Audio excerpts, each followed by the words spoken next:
Legendary Watkins GLEN, located in New York State's beautiful Finger Lakes region, is well known as the spiritual home of the U.S. Grand Prix. But in that same spectacular era, its 6-hour sports car race became a prize stop on the glorious World Championship of Makes Tour, and it has continued to serve up great sports car racing ever since. This weekend surely carries that tradition forward as the GLEN hosts the SRO Blancpain GT World Challenge America, presented by CrowdStrike. It's just over the halfway point of the season with just 3 weekends remaining on the schedule, and there are big developments in the battle for the Drivers' Points Championship.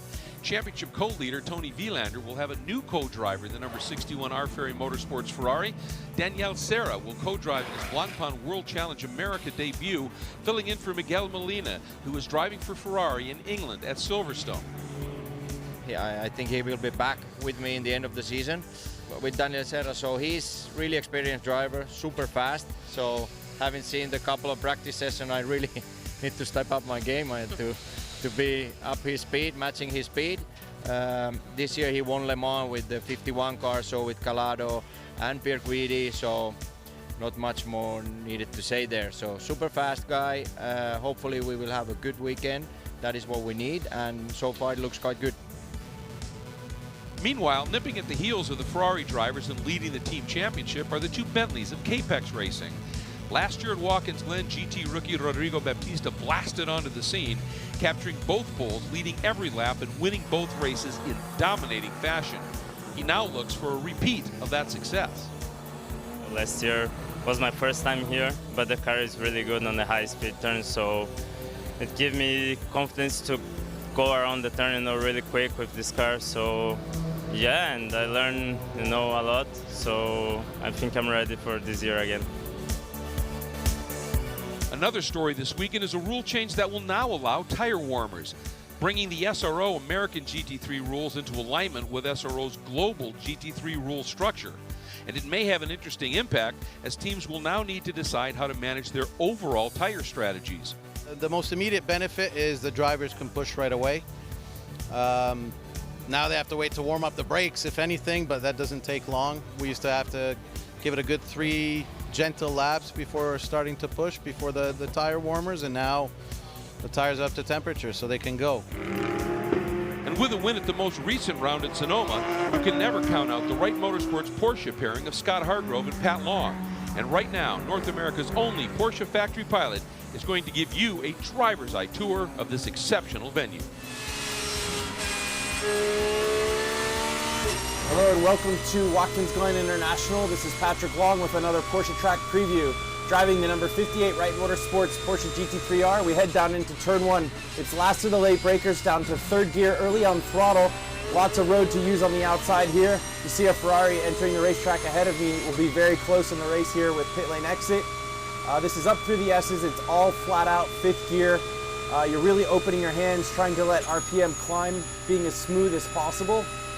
It's about 160 miles an hour. This is the fastest part of the racetrack. It's very difficult to overtake into what's called the bus stop here.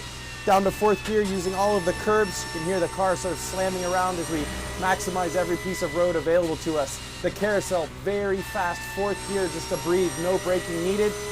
Look to the exit of the racetrack, sneak by this guy on the left, down into what they call the boot, turn 6. Pretty quick corner, 140 kilometers an hour, up to 4th gear on the exit, heading down into what we call the toe of the boot, turn 7. It's very much an uphill corner. You can trail the brake in, bang it down to 3rd gear. Early on throttle is now you're ascending. This is the biggest climb on the racetrack as we head down into turn 8. A great overtaking opportunity. It's last of the late breakers again. There's good runoff here, so you'll see drivers taking lots of risk and using all of the road on the exit and then some. The officials will be watching track limits all weekend there. Turn 9, exiting the boot back onto the NASCAR loop. It's the slowest corner of the racetrack before you build back up to 4th gear. 2 corners to go. This is turn 10. Not even a full lift, no brake, very quick. Swing it back to the left of the final corner. It's an early speed adjustment, and then dig the throttle very early so you can get a maximum run off the exit right up to the wall. That's 1 lap here at Watkins GLEN.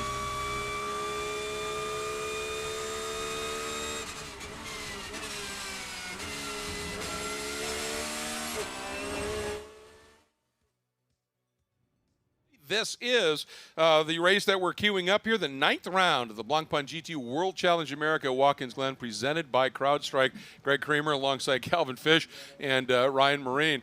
And we are looking at an absolutely beautiful venue. And I think we are in for a fascinating race here. Conditions are really, really stellar right now. Yeah, it's really cool. We've had a hot summer in many ways with the action on the racetrack and certainly the conditions. So it's a very cool weekend here.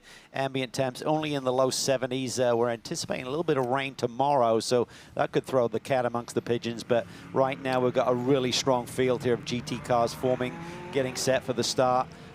Sprint X format, 90-minute format. See a driver change happen between the 40 and 50-minute mark, along with a full 4-tire change. Minimum pit stop time is 64 seconds from pit in to pit out, including that service. So we'll watch that carefully in terms of how that's managed. And it's been a long break, so if there's any rust, Greg, amongst those pit crews, it'll be demonstrated here with a long break in the action. That's a good point. It has been a while, hasn't it? You take a look, the grid unfolding right there. You see Alvaro Parent in the Capex Racing number 9 Bentley on pole. But backing up what Tony Vielander was saying about the pace of Daniel Serra, qualified outside of the front row in his first start in the championship, the kid can deliver. He can, and I think he's a little disappointed. He was very fast here yesterday in the practice session. It looked like they lost the balance of the car a little bit. They made a tweak between the first qualifying segment, which Sarah did for the positions for today's race, and when Tony got in the car, he said, you know what? Daniel gave me some information. He made a change that made the car better, and Tony Vielander will start from the pole for tomorrow's race. So the SRO Motorsports car, very quick. Bentleys have to take some points out of them. They cannot afford that Ferrari to sweep the weekend. Absolutely, and in the Pro-Am category, a great effort by Anthony Wright and the Wright Motorsports Henry Porsche, putting that car on the Pro-Am pole, the number 91. And a great effort by Chris Cagnazzi in the 111 competition Ferrari, putting that car on the Am class pole. As we are getting ready to go here, and pace car is still out. Lights remain on.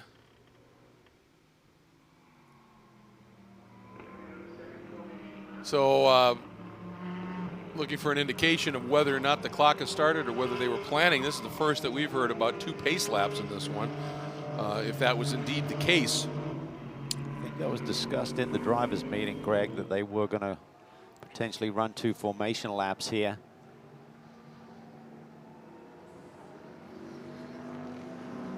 Now we'll get an update as fast as we can, and do not see the clock has not started, so I think you're absolutely right. They have decided to go ahead and give them 2.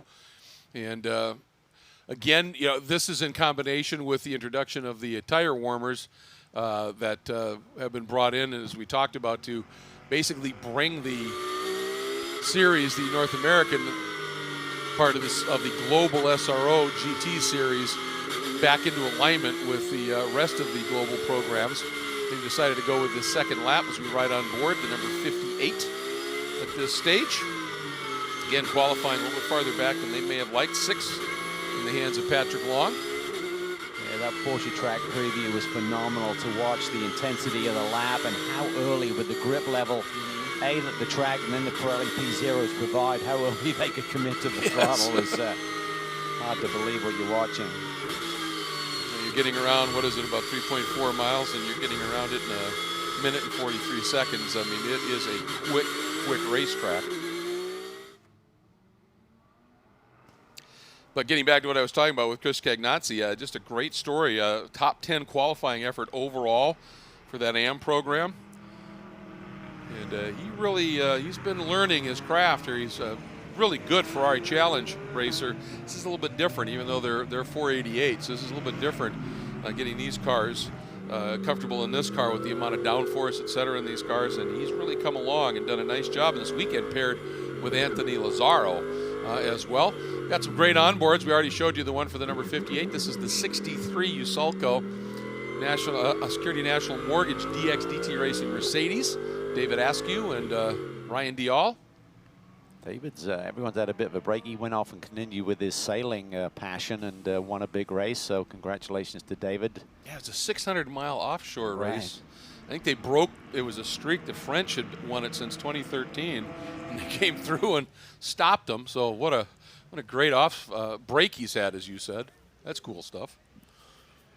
It was cool. It was Perent's lap for the pole here this morning. Was that thing? Was led his teammate who little bit of a payback because Baptista kind of cleaned the floor with everyone here last year. You got Bentley's on the inside. There was actually the official pole was supposed to be on driver's left, and everyone agreed in the drivers' meeting to switch it to the inside for this run down into turn 1 in the drivers' meeting here yesterday. Well, and it is about to play out here as the field now onto the front straight, looking for the green flag. 90 minutes of round 9 competition.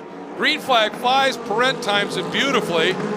And the question's going to be whether Baptista's going to be able to elbow his way down inside Danielle Serra here and take that spot away. Serra works the outside. Is that Pat Long flying around the outside? Yeah, Serra had a big run there and made it stick. That was really impressive there for him to read that situation. On board now with Pat Long. A gaggle of Porsches here up through the S's. High speed, about 160 before they hit the brakes for this next corner. Yeah, I think Pat may have gone around. He did. He was able to slip around Daniel Morad. Morad had some electronic gremlins in the qualifying session, had to reset on the racetrack, but managed to get the car back up to speed and lay down a very impressive lap. There's Long now looking for more, putting the pressure on Holzer, it looks like. Ooh, and he might be there. Got down to the inside. See if he's able to track out. He did. Clears him. Great first lap by Pat Long. Then you just got to throw it in when you've got someone close behind you. You just got to throw it into that corner and not give them the opportunity to outbrake you and just sort it out mid-corner. Good news is with the tire warmers now, they got a little bit more effective tire temperature early in the run than they typically would have. And then taking a look behind, I think we may have had Mike Hedlund get to the lead. He did. He's now leading in the Pro-Am category, and that white and orange real-time racing Acura snuck around Anthony Imperato. Skew's got drama here. He's had an off or something going on. He's way behind the pack. Car's been really quick here this weekend. Hit a pit lane early. Kurtz. Yeah, it could be. He's almost a lap down, so he obviously couldn't get up to speed on the pace lap. That's the CrowdStrike Amazon Web Services DXDT Racing Mercedes. Hits pit lane. Looks like there's some damage to the back. Yeah, I wonder if the two team cars got together potentially, because the Skew has gone slowly. Maybe the compression coming up to the start, huh? Major damage. That rear diffuser is going to kill the rear downforce. Yeah. That under body work that you see there with all the strakes and everything just from produces a tremendous amount of grip for these race cars. When it's damaged like that, almost undrivable. Some of pieces of a couple of those strakes folded straight up, so that was some pretty solid contact. Back to watching Pat Long here as we hop on board in this Porsche Consulting 911 GT3R. You talked about it. What a great opening lap. 2 spots. Maybe he's just loving life with tire warmers. I mean, we don't run them in the other sports car competition here in the States. Pat's not really running much global stuff any longer, so he's probably thinking, I love this stuff. Yeah, damage to the front of that car. So that might have been exactly it. Boy, that's frustrating. And hugely unfortunate, because you said this car in particular has been super fast this weekend. Yeah, Dial was phenomenal in the second round of qualifying, but up front, Pirelli continues to stretch on Serra. That's exactly what they need to do. They're running second in the championship standings right now, 14 points behind Vilander. Serra just said fast lap. Pirelli had second fast lap. The margin 3/1000ths of a second. That's ridiculous. 145.245 to a 145.248. This is special stuff right now. Baptista sits third, Long fourth, Holzer, Morad round out your top 6, and that's all pro machinery. And then Hedlund once again. Boy, he's just been impressive. So impressive at Sonoma. Got drafted in at the last moment when Brett Curtis elected not to continue with this program. Just physically doesn't fit in this race car. So home racetrack for Mike at Sonoma. Just had a great run. He and Dane Cameron won one of the rounds there. And then he signed up for the rest of the season. Immediately on the pace in the bronze session yesterday, led it by a handy margin. The key with this race car is they said they don't get the big gain on new tires like some of the other competitors, it seems, but they were really strong on well-worn tires yesterday in the final practice day. So I think they feel they're in good shape. They got the track position and they feel their car should stay strong. And this is a track where last year Hedlund had a great weekend in the GT4 category, getting a big win in that category for Flying Lizard. And it's obviously a place he likes. It is, and that's what you want. I mean, when you come to these high-speed racetracks, you need a confidence and a comfort factor, and certainly Mike has that, as does Martin Buck. You had a nice chat with him yesterday afternoon, and they switched to a new setup on the Racer's Edge Acura, and it really seemed to be performing well, and it showcased itself in both of the qualifying sessions here today and the early run for Martin Bucky. Martin hails from the Toronto area and certainly has some experience on this track, and just a very quick driver in his own right. And again, I just continue to be impressed. I mean, right behind Markey is Chris Cagnazzi again, who is leading in the AM category. And as I said, stepping up for Ferrari Challenge, and they're both 488s, but this is a whole different ballgame in terms of performance. And he is just each race faster, faster, faster, and is doing a great job here. Is this going to be a day when Fuentes doesn't win? Yeah. He's going to have his work cut out. Anthony Lazzaro, co-driver with Cagnazzi, and Fuentes' car running second in the hands of Mark Izza right now. He's having a good run here. Mark debuted. This is his first race at this level. He too a Ferrari Challenge driver. Current leading in the Copa Shell points in the Ferrari Challenge. And he is not just a fast driver, he is effervescent when he's off the car, and a lot of fun to be around. But boy, is he quick when he gets behind the wheel, and has done a very nice job stepping up here again. Hasn't tried to overdrive these cars, and is now lapping within just a couple of tenths of Cagnazzi. So nice run by Issa. Up front here, Sarah continues to have just the tiniest of margins in hand over Brent, our leader. When they're running this close, it's going to potentially come down to that pit stop exchange. Yes. A lot of time on the board. Now it's all about who has the balance on the long run. And with that, again, with the tire warmers being introduced, changes the dynamic potentially of the pit stops. We were talking during the qualifying session, and those of you that may not have tuned in, a lot of times you may have stayed out on worn tires that were warm, because pitting and putting on cold tires for 2 laps or so, you could be seconds off the pace. That's kind of gone. So you think you might see guys pitting sooner now to get fresh, warm, already warm tires on the car? I think so. I mean, that's my logic anyway. We'll see what all of the pros do. But what you're talking about is the difference between the overcut. The overcut is when you stay out, keep the hot rubber on. The other drivers come in, they've got new rubber, but it's cold, so it's tough to get those tires up to temperature, and you just lay down a big lap on, even though it's worn tires, and you get a little bit of an advantage this way. Conversely, the undercut, when you come in early, get those new tires on, and typically, can you get them up to temp quickly and get the pace out of them? Well, now with the tire warmers, you will get that immediately. Speaking to Alvaro Perrin this morning, Ryan discussed with him the fact that those tires are coming up to temperature and up to speed really, really quickly, as we see some of the tires. Some are using these blankets, some are using the ovens to keep these tires up to temperature. About 180 degrees is what they bake them at. And then they have to keep them behind the firewall or the fire lane in pit lane, and try and get those uncovered and naked, as they call them, right before the round of pit stops. But that will give those tires immediate performance. We saw Pat Long, and I think there's a genuine factor. Pat Long, you had hot tires at the beginning of this race. He made moves with that. Yeah. He made it stick, literally. Well, and I mean, Brent said during the qualifying show, he said, by the time you get to turn 1, he said, you immediately recognized, I got grip, I could go. And he said it was a huge difference, and it's going to change up some strategy to be sure. That lead duo is drawn clear of Baptista just a little bit now, to the tune of about 2.2 seconds as we watch here the number 24, young Marco Holzer. Big change in the Sister Allegra car. Daniel Morad currently behind the wheel. The 22 machine will be co-driven by Billy Johnson, the young American. Certainly a superstar in his own right. Has been running in the World Endurance Championship for the Ford GT team over the last few seasons, predominantly in the endurance events, but has been a great addition to that squad. Their program is now wrapped up over there, so Billy's looking for new opportunities in our paddock. So good to see him back on board. Oh, and as if on cue, let's follow up with that with Ryan.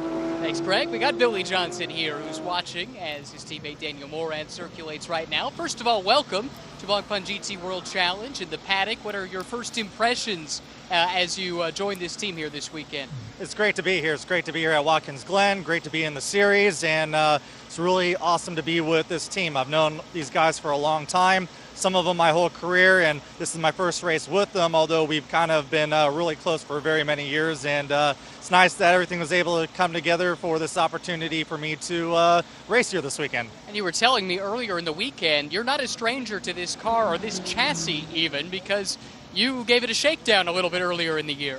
Yeah, I was actually the first guy to drive this car before they're full-time drivers, so I have driven it before. It was in the rain, but definitely not completely new for me. In qualifying this morning, Daniel had some issues with the electronics and gear selection. I assume that you dealt with some of those as well. What was that like, and was the team able to get that identified and corrected? Yeah, we got it all corrected for the race. We worked on the setup a little bit, and we'll see how it turns out here in the next hour and a half. How anxious are you to get in the car and have your first stint? I'm really looking forward to it. So, great to be in the series, and looking forward to some good battles out there. Welcome, and again, thanks for the time. Thank you. You know, I think one of the things, too, that Billy brings to the table, not that Daniel doesn't have this ability, or Wolf Hensler certainly, but, you know, you think about all the development work that he did on those 4 GTs. I mean, he is a really good R&D level driver, isn't he? He is, and, you know, I think it's great that when you network like Billy Johnson does and you stay in touch with people who you've touched in the industry over the years. Larry Hahn, the person he's talking about, ran his Formula BMW car back in 2004 or whenever it was. So it's been a long time since they've raced together, but they certainly believe in each other. And I think Billy, you know, over the course, it'll take him a little bit of time to get his arms totally wrapped around this Porsche, but he's got 3 full weekends to do it in 6 races. And I expect him to be fully on the pace, if not one of the fastest in the Porsche by the end of that.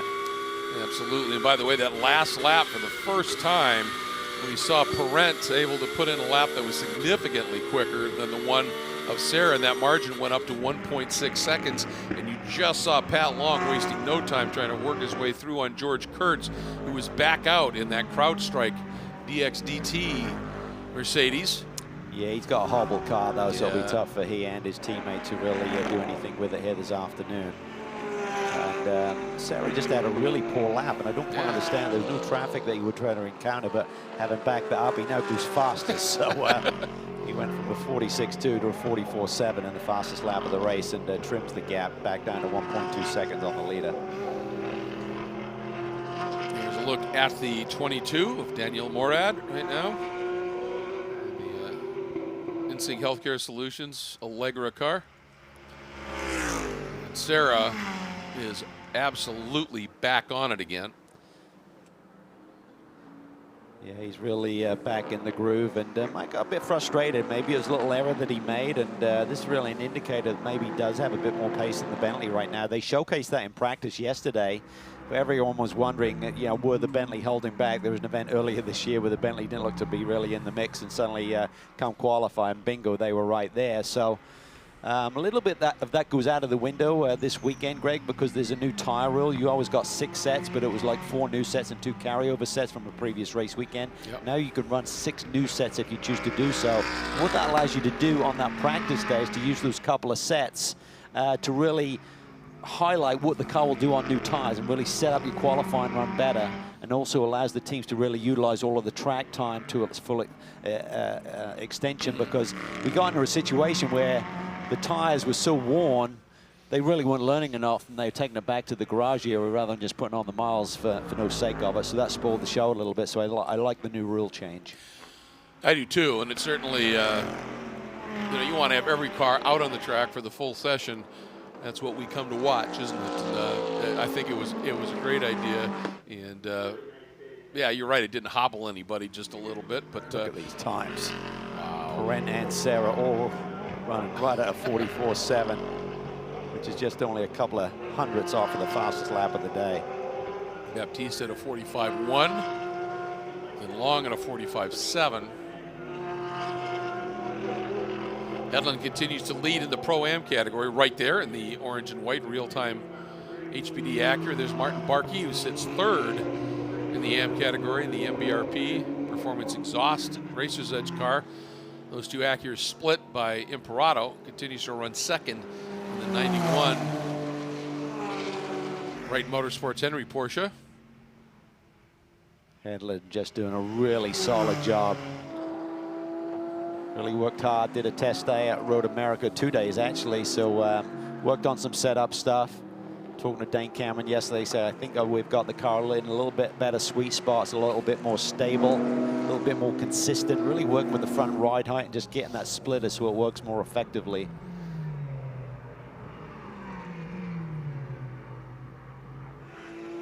Got to be impressed with what Imperato's doing. I mean, you know, we've known Mike Hedlund, he's been racing for a while. Martin Barkey, he's been racing for a while. And Imperato has nowhere near him out, just in terms of time driving, particularly at this level. He's doing a superb job. He is, and what I mean, all respect to the guys behind the wheel right now, but what I love is the potential setup if they have equal pit stops. The fact that you're going to have Cameron, you're going to have Dennis Olsen, you're going to have Carl Marcelli behind the wheel for the shootout at the end of this for the Pro-Am class win today. Yeah, absolutely. That's that just kind of gets the old salivary glands going, doesn't it? That's tasty stuff. Let's get back down to Ryan with the Bentleys.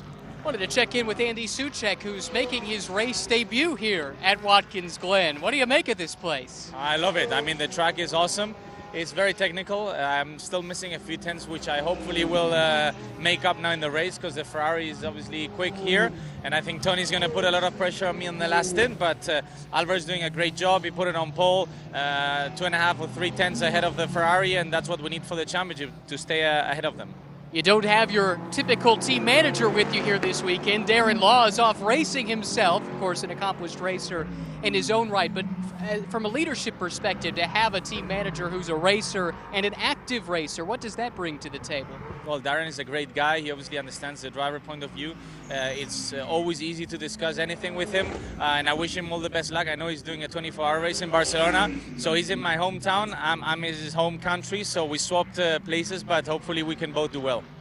Well, looking ahead to your stint, what do you need to do? Where are you looking for those couple extra tenths to be able to match what the Ferrari can bring to the table? Yeah, well, I've been looking at a lot of onboards with, you know, Max, Rodrigo, and Alvaro, just to check where they were a bit better than me, and I think I know where.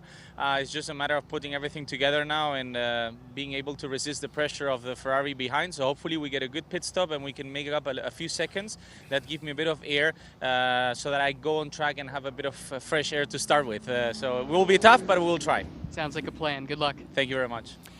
He is a true Bentley boy. Yes, he is. And it was fascinating yesterday. I was just standing down at their end of pit lane when he jumped out and turned the reins over to Alvaro Perrin, and I could hear him, even though they had their helmets on. He was saying, I followed Vilander through the inner loop, and he doesn't go anywhere near the third curb, but he gets massive speed coming off. And he said, I tried it and I like it and I think it's better. So he's learning, and he was just, that's the beauty of when you got teammates who work well together. It's not all about being, you want to be the fastest guy. That's racing. That's that's your makeup, right? That's the DNA. You want to be the fastest person out there. But he was willing to learn on the racetrack, immediately share that with his teammates. So combined, they put together a better competitive force.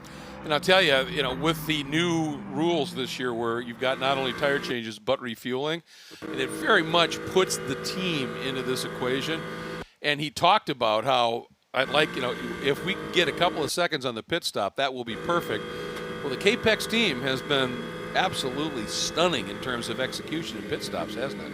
Yeah, they have so much experience compared to some of the other competitive teams in this championship, so you'd have to expect them to execute at the highest level. They're top notch on strategy as well, so they'll be thinking about that undercut, maybe bringing the Bentleys in early.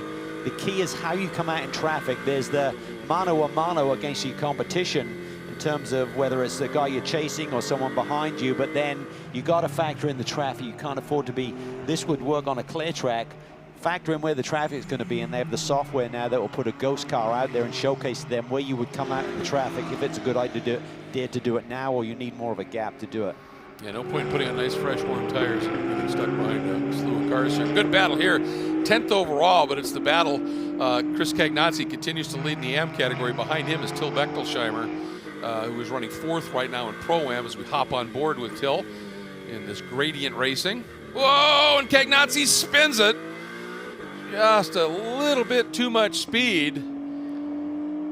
Had a moment yesterday and tore the side out of the car, and crew did a great job in scrambling and get it back out for the final practice session, but still learning. Yep. I had a chat with him yesterday. He was super chill about it. Didn't seem to phase him at all. He said, no, they're get it back together. He said, I'm just pushing and learning and looking at maybe doing more next year, maybe a potential full season. Yeah, he's a great guy. I had a nice long chat with him as well earlier in the event, and he said this is so different than a Ferrari Challenge car, and he said there's just a lot of little nuance to it, and he said just trying to keep learning, as you said, every time out. And he just that time it was up into turn 9, and we heard during the track Porsche track preview when Pat was talking about it's the tightest turn. You're climbing the hill so you can go deep into it, but you can carry a little bit too much speed, and every once in a while it'll just rotate on you, and that's what happened. And the irony is he recovered fairly quickly, only lost 2 spots, but guess who got in front of him? Marquisa and Martin Fuentes. Fuentes going for his 16th win out of 17.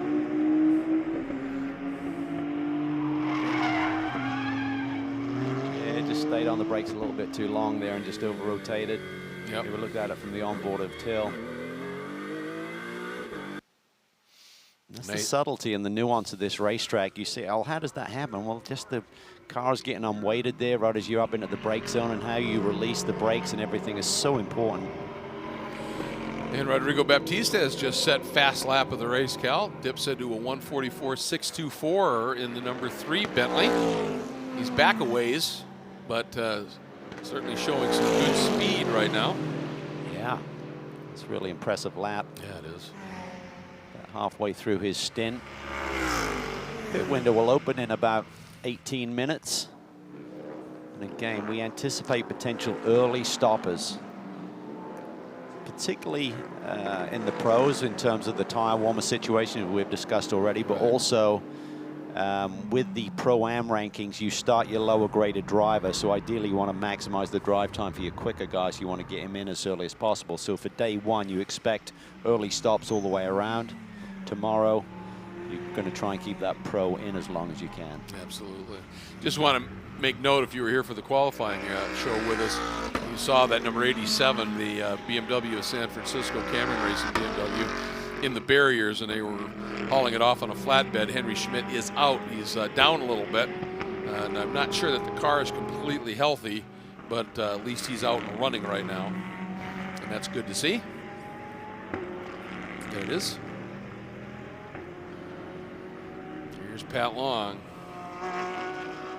Yeah, I tell you what, when you're a driver, you don't want to be slower than your teammate. You don't want to be slower than other cars with the same branding. Do you know what I mean? Pat is a Porsche factory driver, and I'm sure he didn't like the fact that Holzer and Morad qualified a tick ahead of him, but he put that straight pretty early in this race. Just a fabulous opening lap. With Wright Motorsports team, he's won a championship in World Challenge with before. Really strong chemistry over there, led by John Wright, the team owner and engineer. I guess technically he won 2 with them, didn't he? Because he won the sprint and the overall in the year. But yeah, that you know, in talking to him, he said, yeah, he said the sprint's nice. He said, but the overall that's what you wanted in that era. And and he. I relate it to the Tour de France. Yeah. Do you know what I mean? You want the yellow jersey, not just the king of the mountain, you know. Exactly right. Exactly. And I suppose maybe particularly irksome as you look into the eyes of Pat Long here was the fact that Morad was able to qualify with that technical glitch as well. So that's going to light you up a little bit. Fun to watch him at work. And you watch these guys and you see the car bouncing and bounding around and everything, and you get these shots. And other than the little juke forward when you hit the brakes, just calm, relaxed. Another day in the office. He's a pro at work there. You bet. There's not many better, that's for sure. See the little corrections there, just all taken in his stride. Meanwhile, adjusting stuff. Maybe he felt something there into the brake zone. Maybe, not sure if that's the brake bias adjuster. Maybe he just felt the rear's bias starting to go away from him a little bit, start to lock up a rear. Immediate adjustment. You know what I mean? He's calculating all of this stuff as he's driving at full speed right now. Well, this, what you were just talking about, and then imagine now he's in a pack of cars, which can happen. This is where I've talked before about the bandwidth that a really great driver has to have. Is you've got to be managing so many things mentally in microseconds. Yeah. And the great ones like a Pat Long, that's what they can do. And it looks smooth, but you can tell the little corrections, Greg. He is right on the threshold, particularly in all of the brake zones. He's really dancing and balancing that car right on the knife edge. Accelerating up. This is going down the back straightaway. Chance to relax your hands a little bit momentarily, then set up for the critical brake zone. Going to bounce over the curbs here a little bit. Carousel. Drive feed, squeeze that power on, full commitment right there. Eyes looking way down the road.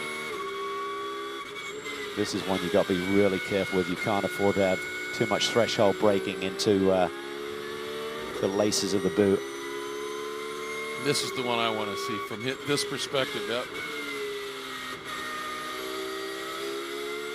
How soon you could look at how much crank he's got in the wheel, and he can go to the throttle in the toe there. Isn't that something? You're climbing the hill too, so you're picking up grips. That allows you to, you know, what you're doing. You talk about, you know, the string between the steering wheel and your foot when you're at driving school. Well, that's one corner where you pretty much break that. You know what I mean? Because the hill is your friend. It's picking up grip. It's increasing the friction circle coming off that corner.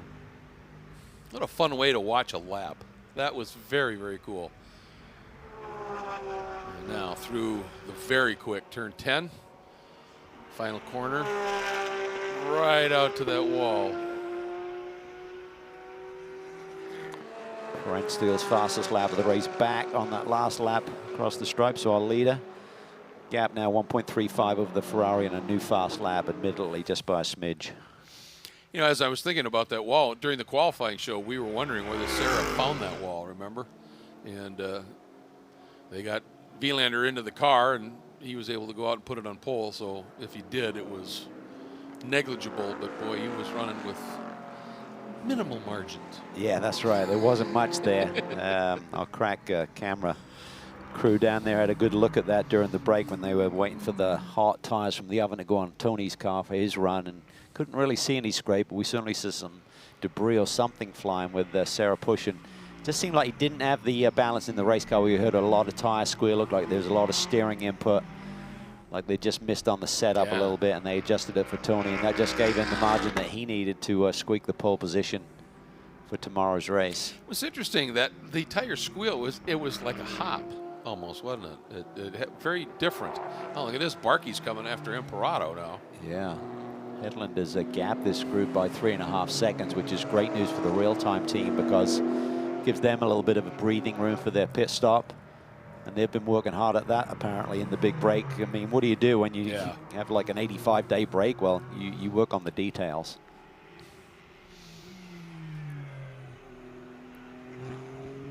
You tweak on the car if you can, but yeah, I mean, you know, one of the big things when you're running in a championship where you have pit stops that require refueling driver changes, you want to get the crew into the shop and practice those.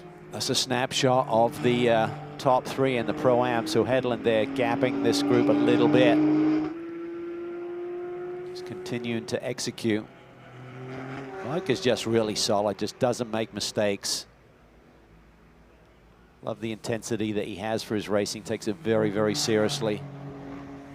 Always tries to make sure that he's making the right decisions with the groups that he's operating with the co-drivers if he's in a two-man team that he's working with. It could be entertaining on Twitter, too. He's not afraid to speak his mind. All right, well, as we're watching this battle, of course, Daniel Serra doing a nice job in the R. Ferry Ferrari. And let's get down to Ryan. Remo Ferri is the team owner for R. Ferry Motorsports. I'm sure it wasn't easy to break up the dynamic duo of Tony and Miguel. They've been so good the last couple of seasons, but you could do a lot worse than Daniel. How has he fit in with the team to this point? Daniel is very good. I mean, you know, he's a pro. He's driven Ferrari in the past. He's a Le Mans winner. We miss Miguel. I think he fit very well with the team. I mean, we were a team, but he's coming back. So I think we're looking forward this weekend. I think Daniel will do a good job. Tony is ready to battle, so we'll see. We'll see what happens. Has Daniel brought a fresh perspective on anything? Do you benefit from having a different driver in the seat from time to time? You know, I know Daniel very well. He's a very good person. He doesn't complain. He just gets on and does the job done. He's very fast. I mean, you can see it. No, I think it's the whole team is together very well. How about this race so far? Are you holding anything back when Tony gets in the car? Does he have the car to try and run down the Bentley? Well, you know, the race is still very much long way. I think all depends on the pit stop. We'll see. I think we got a pretty good chance. And tomorrow's another day, so we'll see what happens. Thank you. Thank you very much. That is a guy who absolutely loves his racing business. Yes, great passion there. And funnily enough, I knew Daniel's dad, Chico Serra, who was a one-time Formula One driver. In fact, I knew him when he was running Formula 3 when I just started my car racing career back in the early 80s. And we were based in the same neck of the woods at Snetterton Circuit, my home circuit in Norfolk. So great to see his son doing some great things in sports car racing now.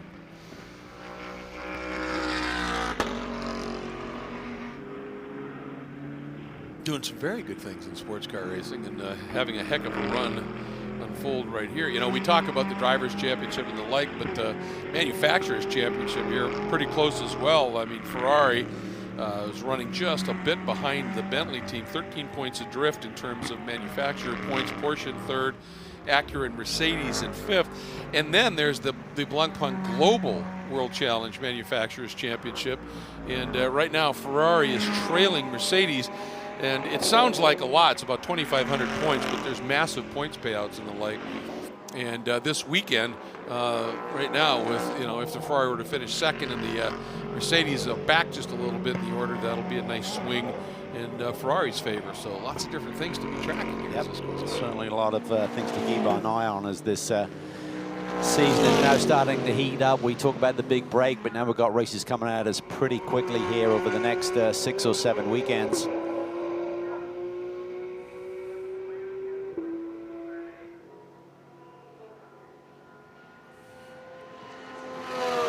Love that flat six sound. It is beautiful.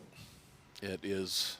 Singing between these bright blue Armco barriers here at the Glen. It's unique and it's iconic, isn't it? I mean, just nothing sounds like a flat six Porsche, that's for sure. Pat Long giving it some serious wheeling here. So what, about 7.5 minutes and that pit window will open? Yep. You said 64 seconds? That's the stop time. Including the drive time. Yeah, so from entering the pit lane, the pit loop to pit out, 64 seconds. And basically the pit lane delta here is about 30, so it gives you about 34 seconds to actually execute the 4-tire change, fuel, going on board and driver as well. And I really like the fact that the stewards, the officials for the series, they purposely make that tight. And you know, and their concept is this puts the crew into play here, and you know, you can do it, you can get it done in that time, but you better be pretty perfect on it as well, and it really makes these pit stops exciting. Yeah, I mean, you might have 2 or 3 seconds to play with, but you don't have 10. Yes, so exactly. Anything goes wrong, you're immediately losing potential track position to your competitor. So as tight as this top 3 is running, that could be crucial here in terms of whether anyone goes for the undercut, and then executing the pit stop could dictate the winner here today. Just a little bit ago, had a shot along again. Then Marco Holzer in the 24, the team car, to the second car in your frame right now. This is the car. Daniel Morad's behind the wheel on the 22 in Sync Healthcare Allegra Porsche. You can tell them apart. with the bright yellow splitter on the 22 car and an orange splitter on the 24 Holzer. Both working around Henry Schmidt in the BMW of San Francisco machine.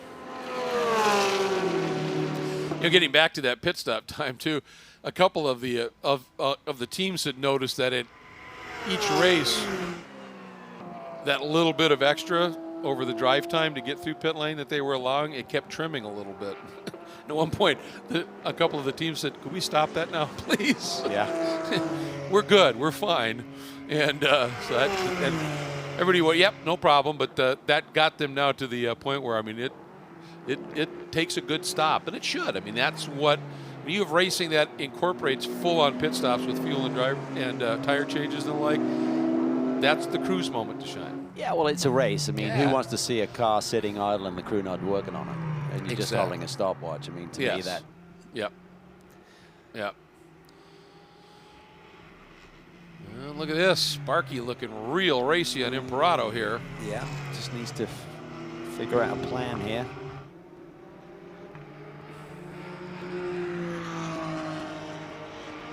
I think his, I mean, he'll want this position, but he does not want to allow Headland to scamper too far down the road. Right. They're keeping it pretty tight. The gap between Headland and Imperato has actually stabilized a little bit. Looked like Mike was starting to get about 3 or 4/10 gap per lap, and that's now plateaued.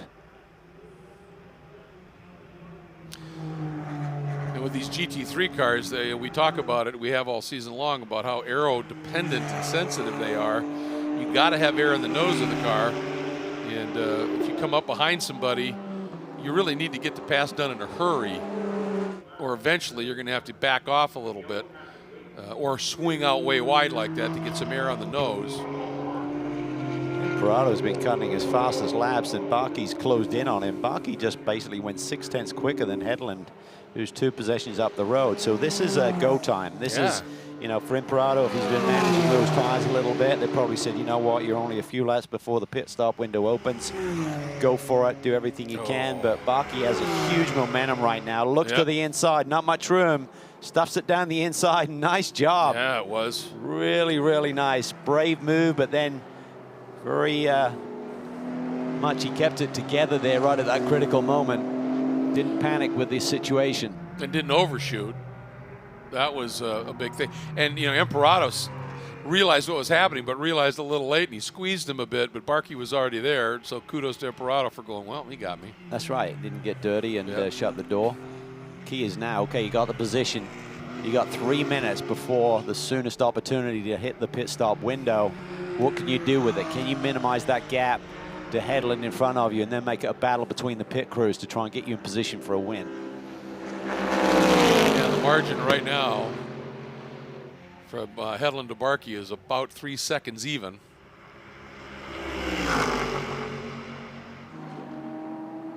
Bautista here has struggled in traffic. He's really ballooned out the gap. He's now 6 seconds almost behind the Ferrari, so some struggles through traffic, I believe, for Bautista allowed the 2 leaders to get away. We've seen he's got pace, there's no question of that, but while the 2 leaders seem to be catching traffic at times where they can, you know, sneak through fairly cleanly, Bautista, you're right, does seem to get hung up just a little bit on occasion. Here are the leaders. There's Perrent, there's Serra. 3 seconds gap right now. Perrent has got the hammer down. It is go time.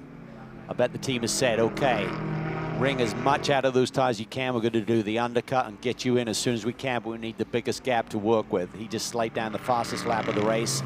Had a bit of traffic there. That may stymie this lap a little bit.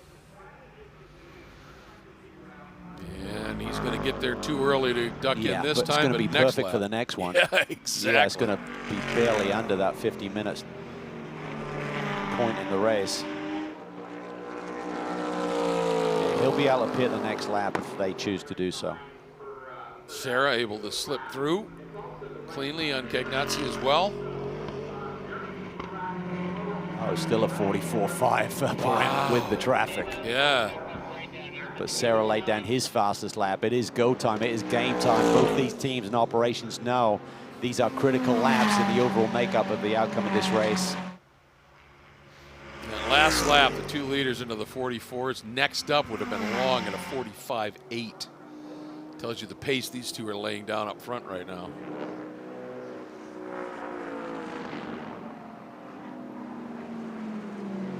Through the outer loop, as they call it, or the carousel. Pirelli just laid down fastest first sector of the race. Oh boy. This is like a qualifying lap.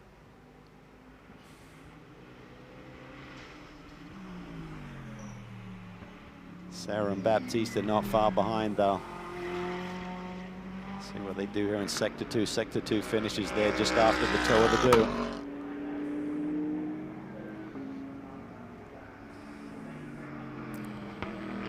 Down into the heel. Oh, Sarah running way, way wide down at the exit of turn 8 in the heel. Obviously was carrying some serious speed. All right, here we go. Does Pirelli pit? Window open now. As he was coming out, and I think he's staying out for one more, Cal. They both are. Well, the key is going to be where is the traffic. Yes. You know, that's what they're reading into it. Also, they're running an extremely fast lap, so that can factor in as well. I mean, why get out of this groove? Yeah. Well, the tire deck is another factor in all of this. We talked about the logical choice to make as Sarah now runs a little bit out of bounds there out of turn 1. He'll probably get a warning on that one because they don't want to see some really fast sectors by running outside of that boundary in turn 1. But if you've still got really good lap time, why not stick with it? Fresh tires aren't going to give you much of an advantage. Yeah. Well, Brent, that lap just set fast lap of the race again at a 1:44.359. And Sarah, personal best at a 1:44.379. What a shootout. Yes, it's fantastic. 0.02 of a second with both drivers trying to wring the last ounce of performance out of this car before they hit pit lane.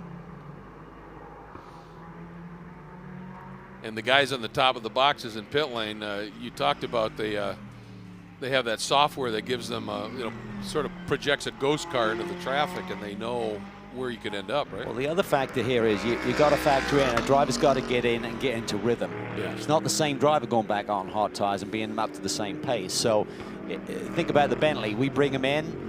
Okay, maybe Soucek, he didn't have the same pace in qualifying. Can we afford to put him out there? And maybe he said, I'm still learning the racetrack. Can they afford to do that? Yep. With Sarah out there running fast laps, his tires are giving him performance, so maybe that's changed their strategy a little bit.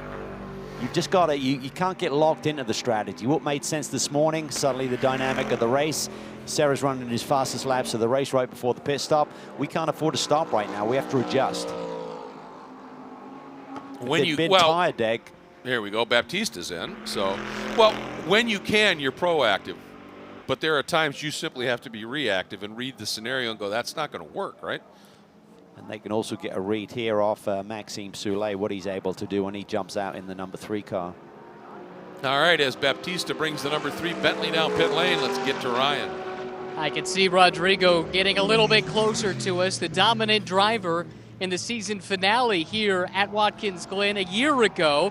He's been trailing his teammate and team car just a little bit so far this weekend, but Rodrigo about to bring that Bentley Continental GT3 into pit lane. Thomas Blom calls the strategy, of course, for this Bentley team, and I think you're right. They might be using this number 3 car as a bellwether to judge the strategy for the lead car here in this race. Looked like the Arferi guys were set up to come in this lap too, but changed their minds at the last minute.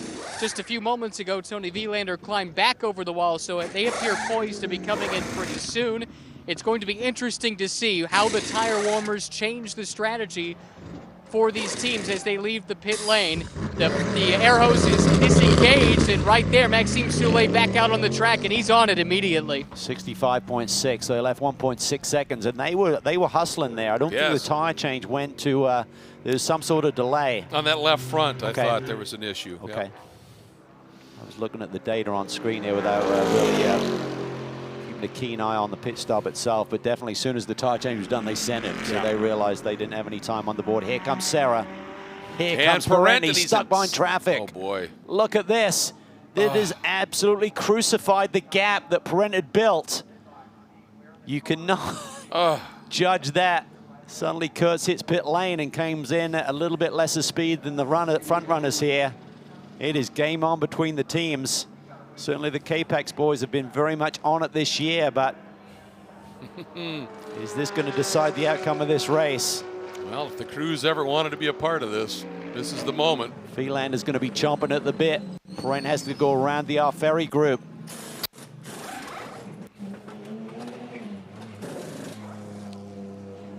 Brado's car in, Dennis Olsen out. 68.9, that's 5 seconds outside the minimum. Boy, this stuff. Oh, and a problem on that left rear. Let's get back down to Ryan.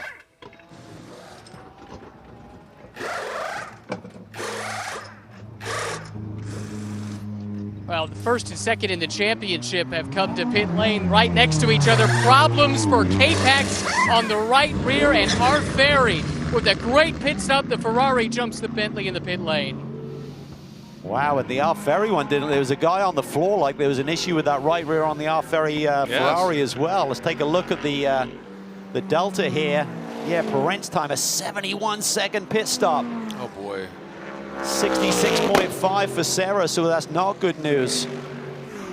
No, but it looked like both rears on the number 9 had hang-up. And that's allowed Soule, who's in rhythm. Again, it's not like it's hot tire versus cold tire overlap right now, but it's certainly put Soule back in the picture. Yes. Baptiste had that struggle in traffic there, and it got blown up to a big gap, and now suddenly Maxime Soule, the Belgian driver, can see the sister car, Soucek, right up in front of him. Actually got the Merc to clear first, and then the leader, Tony Wielander, or the leader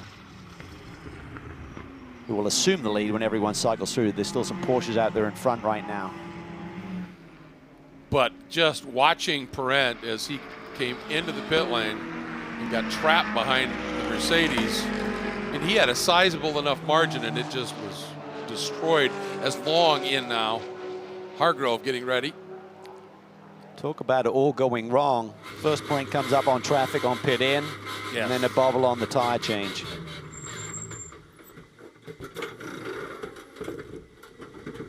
Look how calm that is. There's no flap, there's no panic. Pretty tight quarters getting in there. Yeah, it is. And what's telling there, wasn't it, was that calmness. He made sure that this was where it's supposed to be. That's where it's supposed to be. Bit of a struggle there. The shoulder belt got back behind Scott Hargrove there. This team going for 2 wins in a row, coming off a brilliant victory at Sonoma. Pat Long couldn't celebrate that podium. He had to jump on a flight over to the Le Mans test day, as you recall. Exactly. Good clean stop. Oh.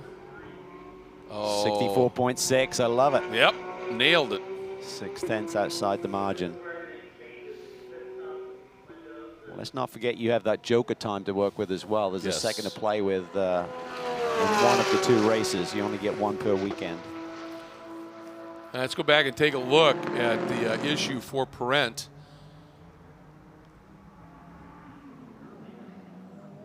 There, he's already stuck behind. Yeah, and that's just the experience level. I mean, George Kurtz, he's got a damaged race car. They're way behind the 8 ball. He's not going to push it on pit in. He's just going to come in at a safe speed. Perrin wants to get in the pit lane as fast as he can, and just the timing of all that ruined the gap that he had. So suddenly Sarah is right there. Both teams are essentially hitting their pit stall at exactly the same time, and then not a great start for either one of them, but a major delay on the Bentley number 9. Yep. So now it's down to Andy Soucek to find out if he's got enough pace to be able to deal with Tony Wielander and his teammate in the other car, Maxime Soule, who we know can be wickedly quick. There's some pretty keen pit stops here. The 24 car Holzer to Hensler, that was a 64.9. Headland to Cameron, a 64.9. So the real-time crew doing a great job. They said they've been working on those stops, and they executed. That should be good news for our Pro-Am leader right now.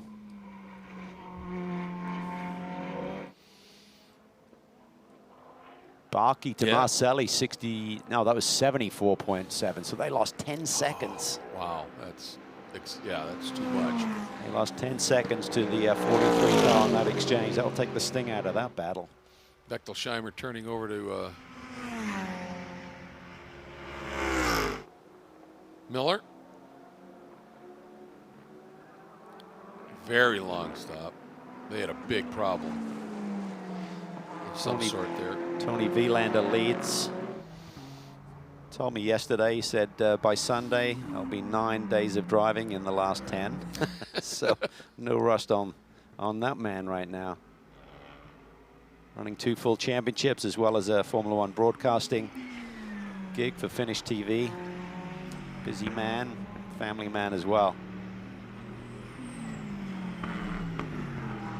I think Souček may have just set the last lap, the fastest lap of the race, Cal, a 44.2. And he's closed it up on the back of Vilander. Yeah. There's Soulé, and he is trying to get around Martin Fuentes in the Hublot. Now for Prime Ferrari of Fort Lauderdale entry.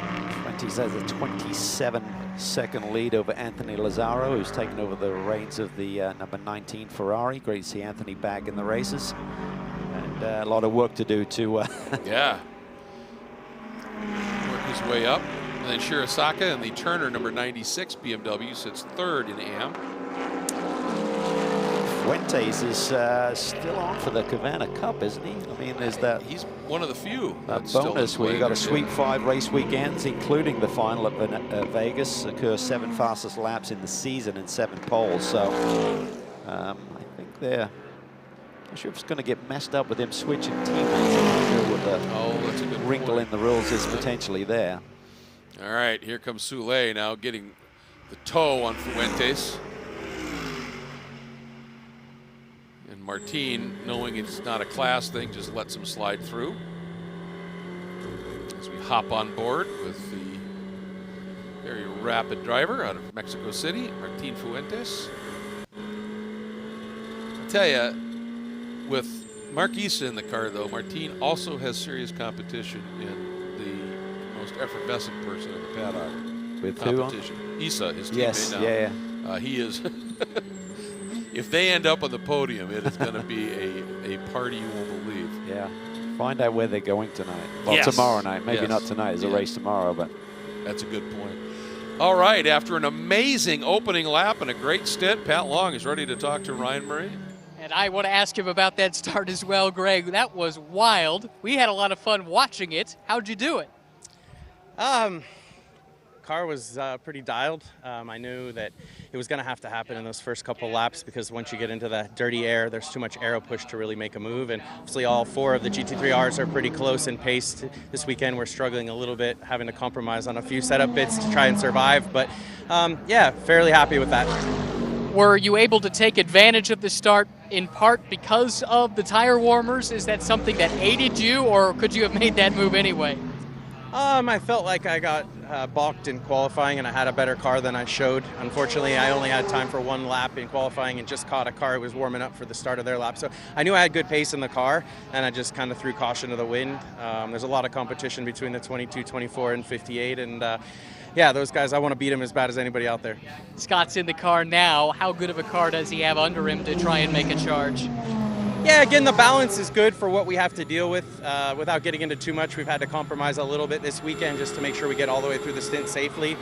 With that, he's got a good balance car, maybe not the pace to run with the Ferraris or the Bentleys, but all in all, we're happy with the overall pace. And obviously, Dennis and Scott, they're young, they're hungry, they're fast. I sit there and watch them studying data endlessly, and I'm like, you guys got to get girlfriends. I mean, there's more to it, but no, they're pushing me hard, and I'm really enjoying it.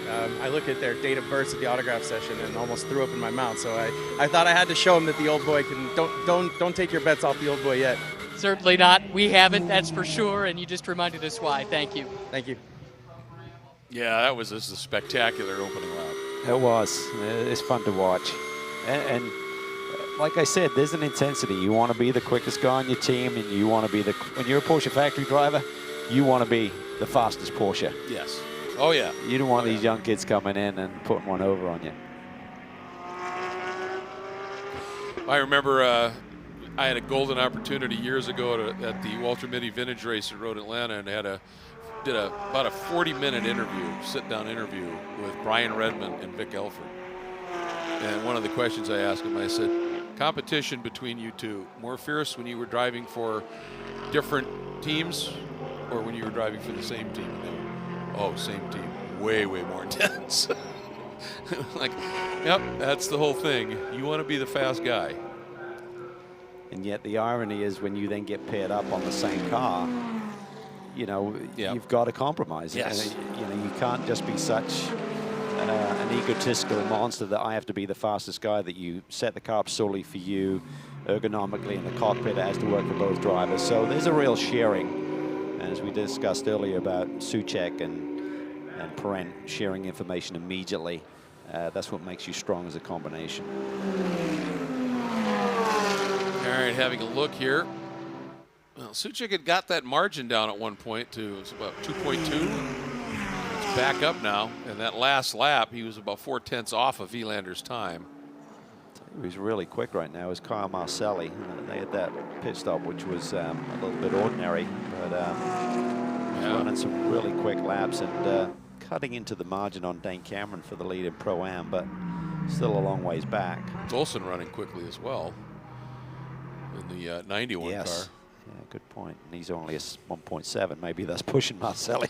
Just a little bit, yep. Cameron could chill and just control it. Well, and that's part of the game, isn't it? Is now, you know, Cameron with that lead, you just back it off a smidge and save the tires a little bit. So should something happen, like they run you down or there's a caution of some sort, you need something to fight with at the end. Yep. Yep, that pit stop execution, you need everything. You got to tick all the boxes. You need good co-driver, you need good setup, you need good execution, good in and out laps. And that can put you in the prime seat to take the spoils, and they've done that so far real time. But they can't relax because these two drivers are really on the hot charge right now. It's Kyle Marcelli we're looking at in the Racer's Edge Acura NSX, followed by young Dennis Olsen. What a star he is. Yeah. Well, both of those guys, Marcelli and Olsen, in Pro-Am cars have had overall poles at some point in this season. That gives you an idea of, you know, the pro side of the Pro-Am are awfully good. And that's why we get really, really excited about the first half of the second race of the weekend, when it's all the pros are on board, and it is something special to watch as we take a look at a very special guy in his own right to watch, Dane Cameron, driving the real-time Acura HPD Redline oil machine. Did a 2-day test at Road America about a month ago, and found out quite a bit with the race car, and tried some new setups here this weekend as well. And Dane felt yesterday that they'd got the car really good over the longer runs on old tires. So I don't expect a lot of fall off here in the run for Dane. He just said the one thing we're not getting is a real peak out of a fresh tire in qualifying form. But well, and you know, there are lots of wonderful developments that unfold during the course of a race season, but to me, one of the great ones this year is at Road America. The real-time chicken roast is back on Saturday night. I like it. It's back. It's going to be a big weekend. Yes, it is. Actually, at Road America, they're doing something very special this year. They've on Thursday, they're doing a parade. All the GT cars and a number of the touring cars will actually drive from the track downtown to that street in front of Siebkens there, which they're going to close down and have a bit of a block party with all the cars on display. So that's awesome. Yeah, doing it right here in this World Challenge returns to Road America as a standalone feature event. The SRO Blancpain GT World Challenge. Wielander, there is Soucek. 3.5 seconds adrift as of last lap officially. And this is critical. I mean, you think about the championship lead, 14 points. And you think about the swing between first and second to 7. So depending on who gets at the Ferrari or the 9 car, that's a big swing. I mean, it could blow up to a 21-point lead versus a 7. Yeah. Just that one position change, that one pit stop means a 14-point delta, potential swing in the points here if they hold position here to the checker. It's not very often you see the Capex group not execute. No. I was going to say that's about a point per second. That things went awry here a little bit. I mean, and you're right. I mean, they've really been the benchmark in terms of pit stop execution. There have been others that have been good, but they have always just nailed it.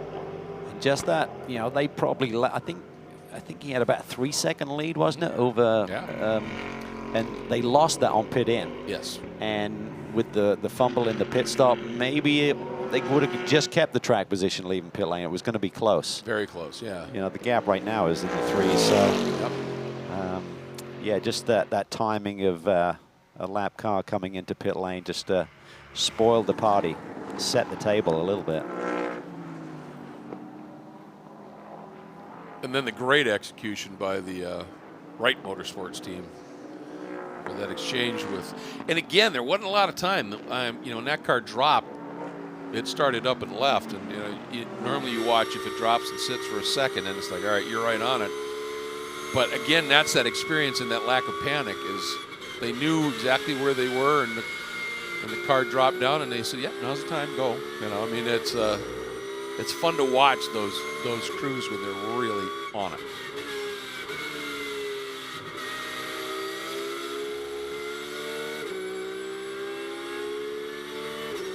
On board right now with Hargrove. Cresting the hill here, down to the heel. A lot of downhill braking zones on this racetrack.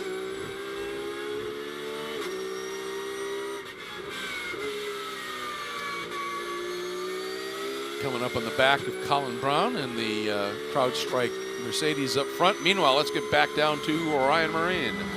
A very impressive debut for Daniel Serra in this Ferrari Ferrari. Kind of thrown into the deep end a little bit with this team in the middle of the season. How has it gone so far integrating yourself with the team? I think I know the car really well. I did a few races with the 488 GT3. I know Tony, I know the engineers, so they were like really good during the weekend explaining the rules, as it's a new championship for me. But I think it's good so far, so good. We are leading. They did an amazing job in the pit stop. So let's see how it finishes. That pit stop was incredible. To see the team get you the lead on pit lane, that has to be a nice boost, right? Yeah, like they were practicing during all the weekend. They were improving every time. So it's good that in the end it worked. Like it was a really good pit stop, and we can gain the position in the stop. The guys are curious what you were thinking when you saw the lead start to shrink a little bit there earlier in the stint as the Bentley was closing in. Yeah, I was pushing a lot to keep to stay with Alvaro. He was like really fast, but it was not possible. He was a little bit faster than me. Then in the pit entry, he got a traffic, so we were lucky. And yeah, so let's see what happened now. Last thing for you, this is a break from what you do normally. You're currently leading the points in the Brazilian Stock Car Championship.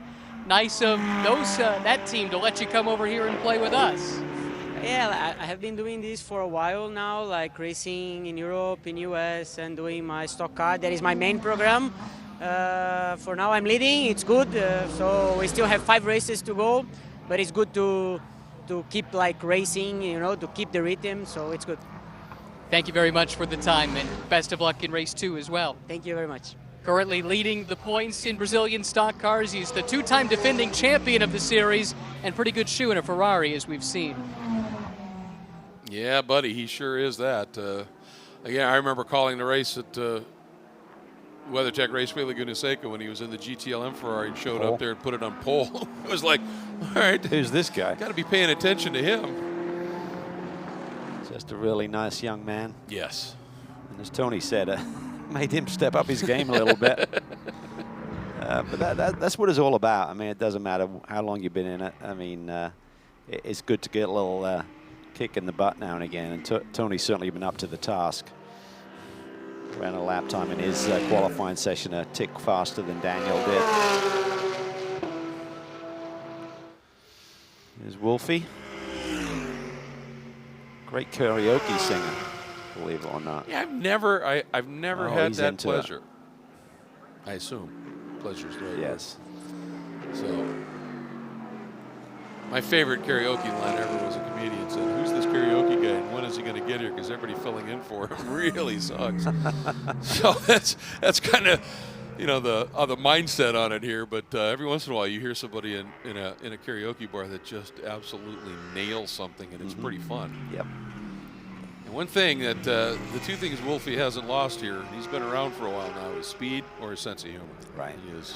Well, he burst on the American scene in World Challenge competition back in the mid-90s. Sonoma showed up and won right off the bat, and everybody opened up some eyes and stayed there ran it for a couple of years.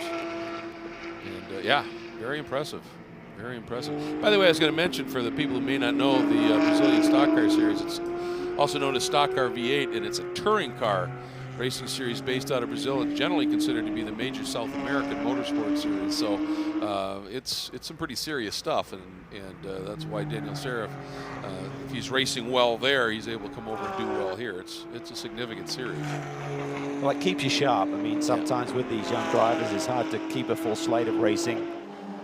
But Daniel is certainly one of the best, and to be able to slot into these type of programs, particularly as Ryan was alluding to, the pressure of a championship season. I mean, we see it sometimes in endurance races where you're suddenly thrown in, but in the middle of the year in a sprint race, it's not like just hold station. I mean, you have to make it happen here in this form of competition. Yes. It's a 90-minute quote mini endurance little event here, but you got to be up on it. There's no just cruising around and just maintaining position and not making a mistake.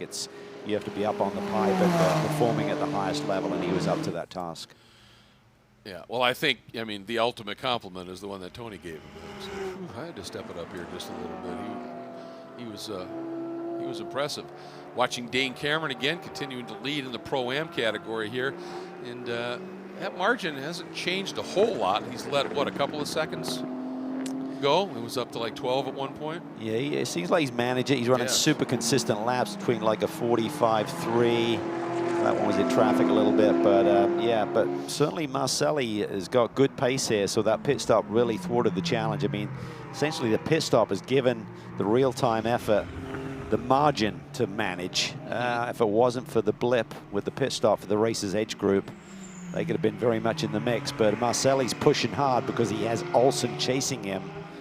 And conversely, Cameron has still almost a 10-second lead that he's just managing.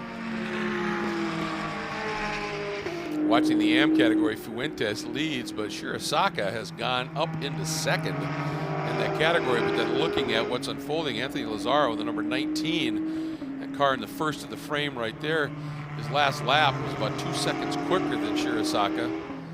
And that margin is at a little over 6 seconds, so. To see Shirazaka back. Yeah, he and Takeda. Yeah, it's going to be fun to see them compete here for the rest of the rounds of the championship. There you just saw it. If you looked at the previous shot, you can see the yellow back end of the Turner BMW heading down into turn 1.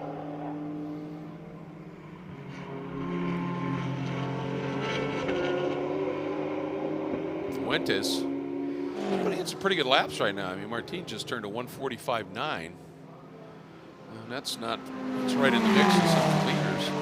I'll tell you what's a shame. Dial just ran a 145.2, his fastest lap of the day, which is exactly the same as Dane Cameron, who just set his fastest lap. So we see. Problem for Billy. Yeah. He was very gentle going into the inner loop. Looks like he's back on the. Well, now I wonder if that electric glitch is showing up again. Electronic issue, which then related to a shifting problem for Daniel in his qualifying session. Just getting back to Dial. Will be on pole for tomorrow in the Pro-Am class, and has a fast Mercedes underneath him. So despite the damage for him rerunning those sort of lap times, that's promising for tomorrow for that group to rebound from the early incident today. Yeah, it is. And it didn't look like the damage was too severe to the front. I mean, you don't know how deep it got. You have to, but we didn't see a lot of flailing bodywork or anything off the front. That's true. So that's good to know.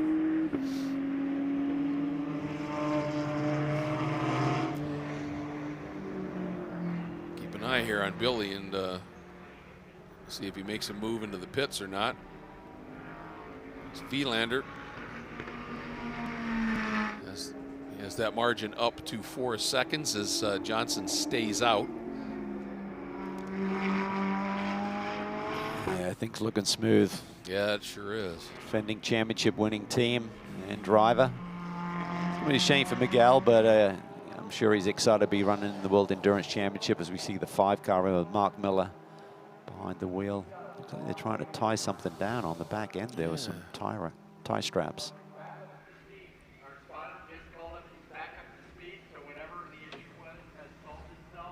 Yeah, it looks like something on the diffuser's come loose. Yeah, it looks like they're trying to keep that diffuser up in position, mounting off the rear wing with those straps. You see the crew going to work a drill, trying to punch a hole in there to connect, I believe. So if he went over some curbs maybe and just loosened that up, and was dragging the floor.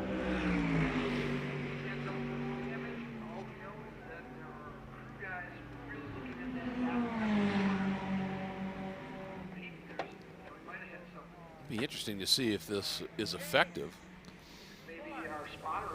Till's been having a nice year. He's actually second in the Pro-Am drivers' points. So this is important that they get him back out there. Sits 13 points behind Barkey and Marcelli, who are having another strong run here today. And you've got to get out and get a certain percentage of distance in to get some points. Ryan? Yeah, I got an update on both of these cars that have hit troubles here recently, starting with this Gradient Racing Acura. Briefly, he spoke with the team, and it sounds like this diffuser just shook loose gradually over the course of the race, so they're trying to rectify that now. As far as the 22 Porsche is concerned, Billy Johnson is indeed dealing with the same problems that befell them during qualifying earlier this morning, so clearly the team thought they had it fixed. Frankly, not a lot of time between qualifying and the race, so they'll have to go back to work once the checkered flag falls to try and get to the bottom of that before race 2 tomorrow. All right, thanks very much. And interesting to see. I mean, obviously, Daniel must have told Billy about how he was able to drive around it, put up a pretty good qualifying time. I'm sure Billy will be drawing on that knowledge right now as the number 5 heads out on track. It's dropped Miller way down the order. Just hanging on to 6th in class, so it's important that they get to 75% of the distance or the race laps to score points here, as they should do. There's your gap, first to second, the red Ferrari of Vilander, the green Bentley of Soucek. It's down a little bit from 4.2 to 3.7. Case in point, we talked about Cameron and the long run pace. He's now running laps quicker than the leader. He's jumped into the 44-second bracket, fastest lap of the race for him at 44.9. Leader's running low 45s here, Tony Vilander. So that could stymie any attack that Marcelli was thinking about for the Pro-Am class win. Soucek's done a nice job here. It's just they know some of the tracks, he and Maxime Soulet, but this was a sprint race round last year. Remember, they split the championship between sprint rounds and sprint X last year, so the co-drivers to Parent and Baptista did not see all of the racetracks before. And as we watch here, the leader in the Pro-Am category, Dane Cameron, in the real-time Acura, Mike Hedlund, who has drove a great opening stint and will be with the team for the rest of the year, as with Ryan. Exactly. That's the happy news we wanted to talk about, Mike, that you're going to be back with the team for the rest of the season. We saw you debut at Sonoma. You had a little bit of time, actually a lot of time, to think about what you wanted to do in between races. What led to the decision to finish out the season with the real-time guys? Well, at Sonoma, I told Peter that if there was a chance to finish out the season with him, if Brett couldn't come back, I would be more than happy to, and we could work out something. And he let me know about a week later that, you know, there was a chance for it. And I told him, just like Sonoma, like, I'm in. Like, it's up to Brett, and I'm in for the rest if they'll have me. And it worked out. So, yeah, we went testing a couple weeks ago and then showed up here, and we're doing pretty well. Seems like it's an easy fit for you with the team, with the car. That's not an easy thing to come by in this sport where you can walk into something so seamlessly. Yeah, I've got a bit of experience, but they have a lot more. So I'm the weakest link, and I just show up and do what I'm told. Like, in every situation, I just do what I'm told, and it's working out. So for now. Not much better measuring stick that you could ask for than Dane Cameron as well behind the wheel. What has his input been like? How has that been helpful for you? It's awesome. Before he was with these guys and before he was with Penske, obviously, he was a driver's coach, so he's used to working with someone of my talent level. So he's good at helping me away from the track, too, have dinner, go over data, talk about stuff. It helps a lot. Well, we're happy to have you back in the series for the rest of the season. Fingers crossed for you the rest of the way as well. Thank you very much. Yeah, and if they hang on here, this will be Hedlund's second straight win at Watkins Glen going back to 2018. Yep. So, yeah, I mean, what he did, I don't care what anybody says.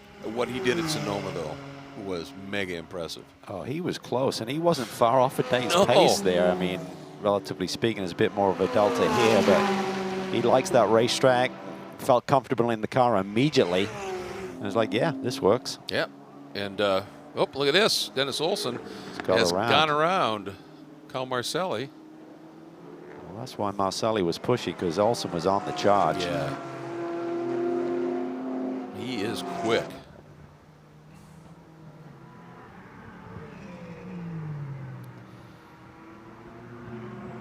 Well, 15 minutes to go. Vilander, Suchek, Sule, Hargrove, and Hensler. Top 5, all pro. And then 6th is Cameron. Over Olsen and Marcelli. Those are your top 3 in Pro-Am. And then Fuentes, Shirazaka, and Lazaro in the AM category.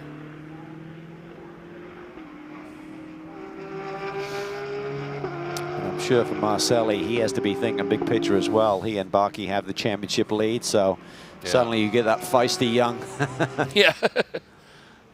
Dennis Olsen on your tail. How much do you want to fight him for the sake of 3 points between second and third? And they have 24 points. Yeah, it's a margin right now. It's a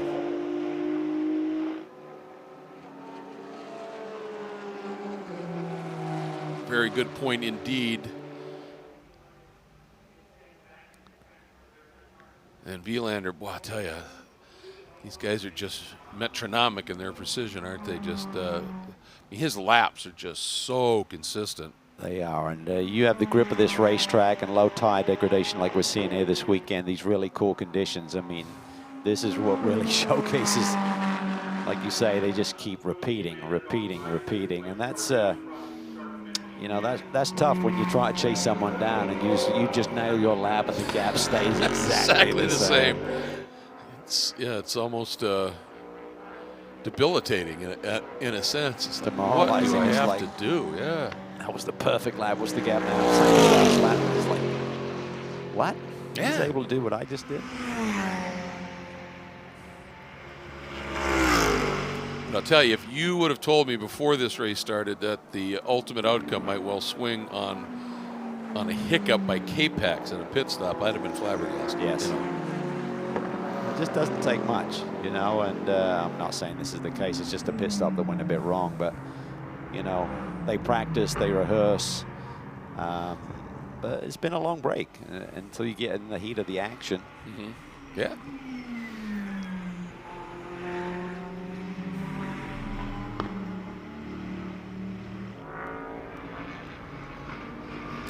It's not like Suchek didn't have pace. I mean, he came out, you know, we were wondering, you know, he himself had admitted he was a couple of tenths off and was looking for this. Comes out and what, second lap, third lap out, he set fast lap of the race. But as you said, every time, I mean, he turns a 145.24, Vilander turns a 145.21. I mean, yeah. No, they're ticking the boxes. the last lap, fastest guy of the top 5 was Hargrove at a 45 flat. And he's only 3.5 off of Soule. Yeah, no, he's done a nice job here. Yeah.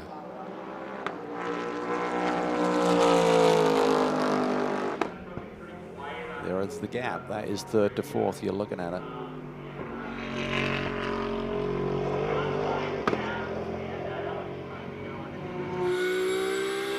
All aboard the Sky. Let's go for a ride up through the S's.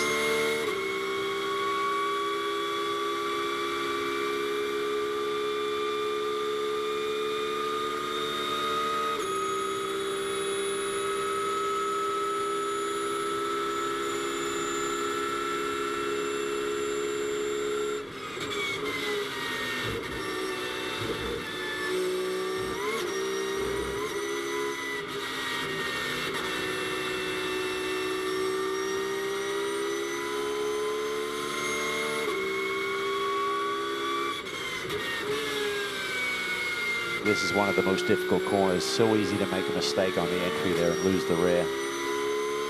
Nowhere to go. It's a big shunt if you make a mistake right there. As I say, not much runoff, that's for sure.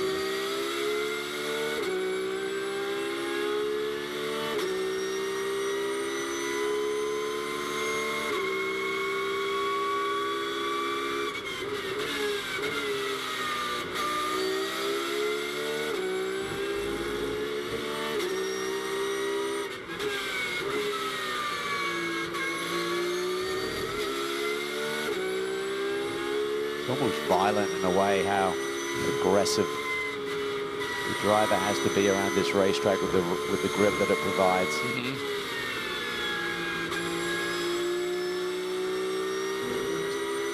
It's total attack. And you have to, right? Yep. Yeah, you're right. That was a great lap. And one of the things that really caught my eye in the, or ear, if you will, in the Porsche track preview with Pat, talking about this run up through the S's, is he said the entire focus of this run through the S's is to open the wheel up. Yeah. You know, don't scrub, don't turn. You're just feeling it. You're just letting the car have its head. You just get a real light grip on the steering wheel and just let it go where it wants to go, but keeping it somewhat on line.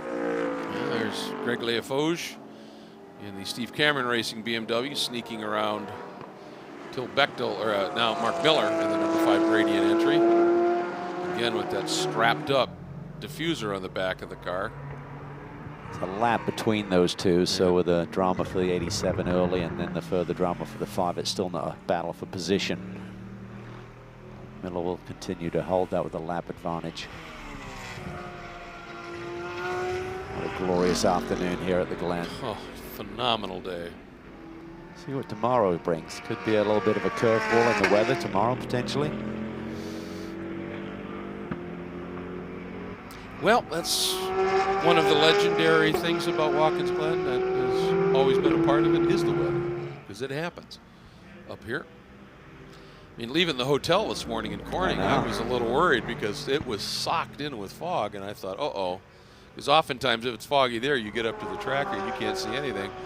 Drove right up and out of it, and it was just been beautiful ever since.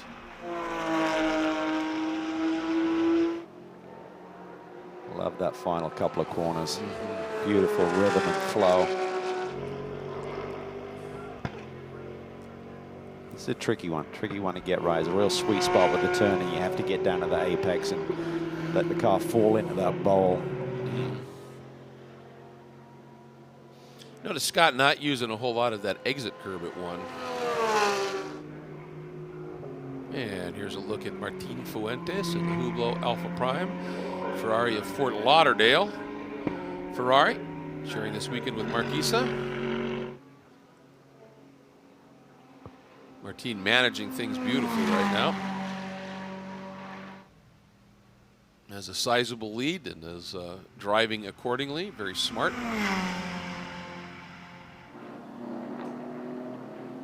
For Marquisa, I mean, he for making a first start at this level of competition, I mean, he did a great job. He handed him a car that was not a scratch on it, was not far out of the lead battle, and gave Martin a weapon, and we know Martin's capabilities. Yeah, that little bobble by Cagnazzi kind of opened the door. Yes. Otherwise, it could have been a really tough road for Martin to continue his amazing run of success here in this class.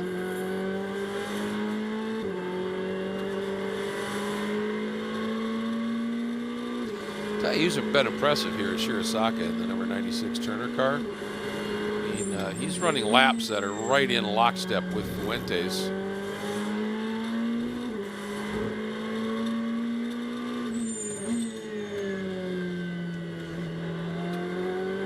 And, you know, just more and more time in that car there, you would think are just going to get quicker and quicker in that Turner Motorsports BMW. First time they've run, they've tested here, you said, right? Yep. But haven't raced here, so.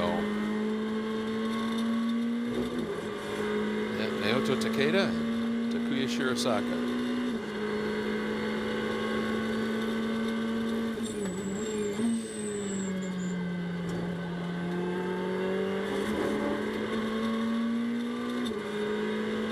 Right with this Ferrari up through the S's. And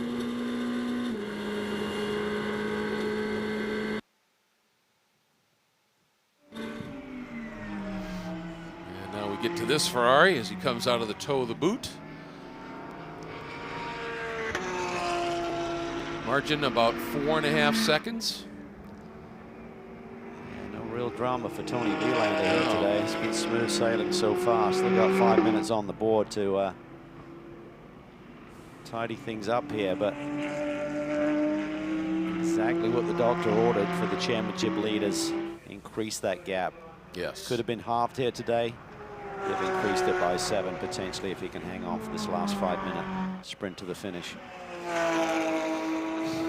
Dane Cameron in the Pro-Am lead is delivering, I think, a little message to Dennis Olsen. Every time Dennis turns a good lap, Cameron responds with one right in that same window.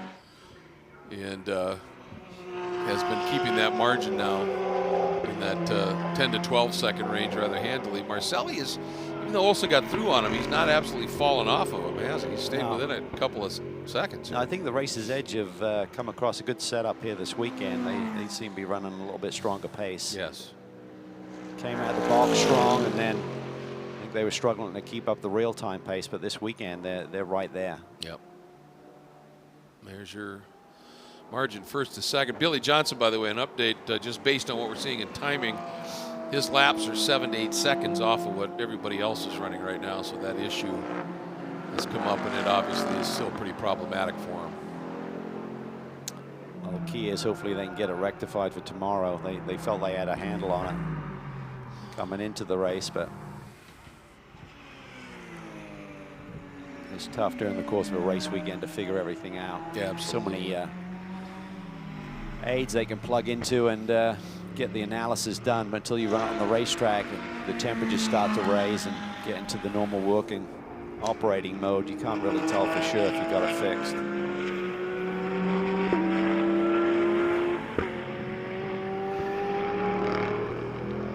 Souček will have learned a lot here today. Yes. Expect him to come out firing tomorrow. He's got to have a big first lap. He needs a Pat Long type first lap to, he qualified 7th for tomorrow. Yes. So he's got to make something happen early. Otherwise, this championship could get blown out here this weekend. Yep, 7th overall, absolutely. Vilander's on pole. Yeah, Baptista Soule did a great job of qualifying the 2nd. And then Dial, as you talked about, 3rd overall. Souček and Perrin probably need Soule to do them a favor. He's got to somehow jump around that Ferrari early tomorrow and minimize the damage.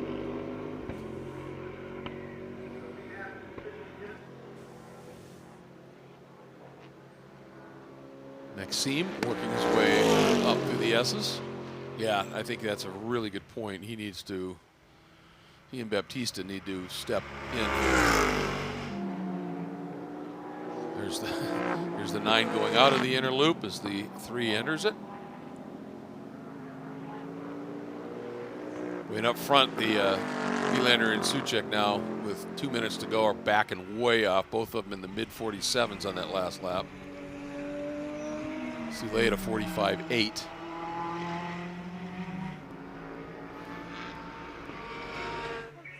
Keeping an eye here on. They look pretty chill. Yeah, they do. Sarah does. Sure about everyone else. His job is done. Exactly, and he did it well. Yep. But Marcelli has now trimmed that down to 1.8 off of Olsen here. All right, expecting the white flag this time by for Tony Vilander and R. Ferry.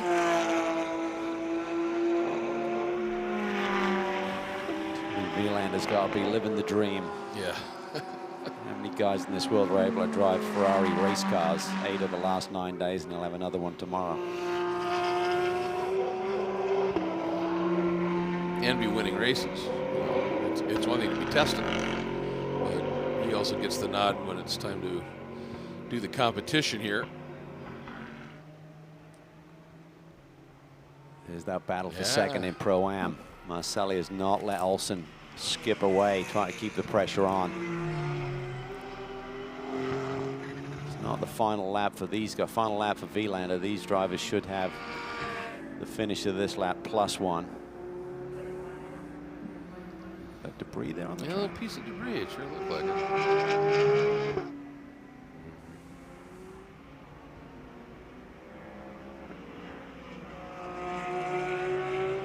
MBRP performance exhaust Racer's Edge machine. Spoke to Martin Barkey about the program for next year. He said we're close to, there's Billy Johnson, I think, slowing down with that electrical gremlin as Vilander flashes by. Just a handful of corners to go, and he said by the next round of the Championship Road America, we're going to make some decisions as the R Ferry group head out towards the pit wall. Deservedly so. You know, at the top of the show, we talked about the remarkable history here and the legendary 6 hours back in the World Championship of Makes era and the days of the Ferrari 512s whistling around this track. And once again, as he comes out of the final turn at Watkins Glen, Ferrari is going to grab a win at Watkins Glen in the hands of Tony Vilander and Danielle Serra for R Ferry Motorsports. Yeah, crew celebrating, well-deserved. And as you would expect, certainly a great drive by the two drivers behind the wheel of that car. But this one, in many ways, was also done by that crew. A perfect stop when they needed it. And they, the team that has been sort of setting the standard for pit stops here, they outdueled them. They did. Theirs wasn't perfect, no, but it was enough. And that's what all that matters at the end of the day. These guys did have a brilliant pit stop, 64 point something. That's right on the margin, and Cameron's laps have just been tick, tick, tick, within a few tenths of everyone. He talked about the long pace, the long run pace they had ahead today. And Hedlund doing a great job in the opening stint. So real-time racing wins again in World Challenge with Acura as they come by, and that crew's celebrating, enjoying this very special moment here. Dennis Olsen should bring the number 91 Wright Motorsport Porsche home in second. Third to the number 80 of Marcelli. And in the AM category, once again, Martin Fuentes coming through with a win with a new teammate in Marquisa. With Shirazaka for Turner in the BMW and Lazzaro in the 111 Ferrari, completing the podium for that team in this 9th round of the championship. There's Mike.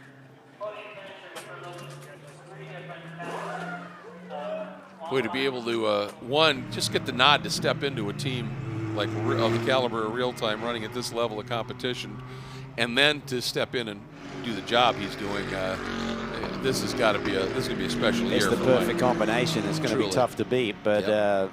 I tell you, that race tomorrow is going to be something because you know, Cameron didn't get the pole for tomorrow. Ryan Dial did. He's shown pace here today. Olsen's going to be quick. Marcelli, that's going to be we're going to have a fascinating battle in the Pro class, but that Pro-Am class right behind that is going to be really big as well. Absolutely, and that, as we said, for the first half of the race, that Pro-Am battle is going to be every bit as intense and as fast as the Pro battle.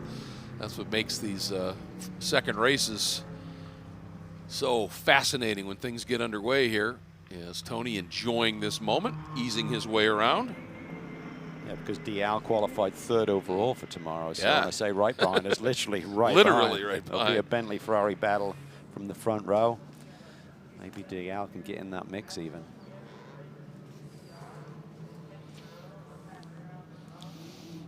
All right, here we go into the pits for Tony. That crew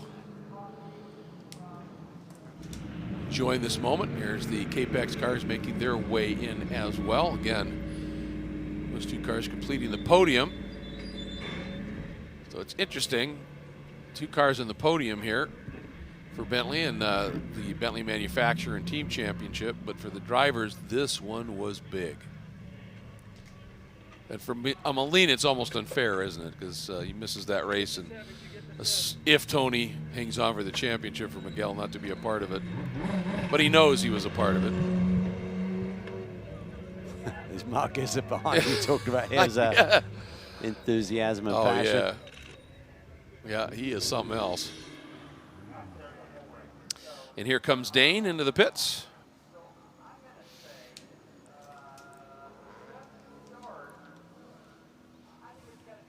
Winner in the Pro-Am category as well. Looks like Tony's about to get that helmet off, so we're going to send it down to Ryan Marine. Thank you, Greg. Let's try and step in through this throng, this celebration from the R Ferry team to grab a word with our winning drivers. Tony Vilander giving a little hug of celebration to Daniel Serra. Tony, great job behind the wheel, but how about this crew that you have? They gave you the lead in pit lane, and you did the rest from there. Yeah, it was awesome. Not easy, difficult conditions out there, but as you said, our Ferry Motorsport today again did an awesome job. Also Daniel, not easy to come in the middle of the championship. Even you know the car, there's still some tricks, his championship, some things which are different, so he did a good job. So overall really happy for everyone in the R Ferry Motorsport. And you get to start on pole for race 2. Yeah, let's see the weather now.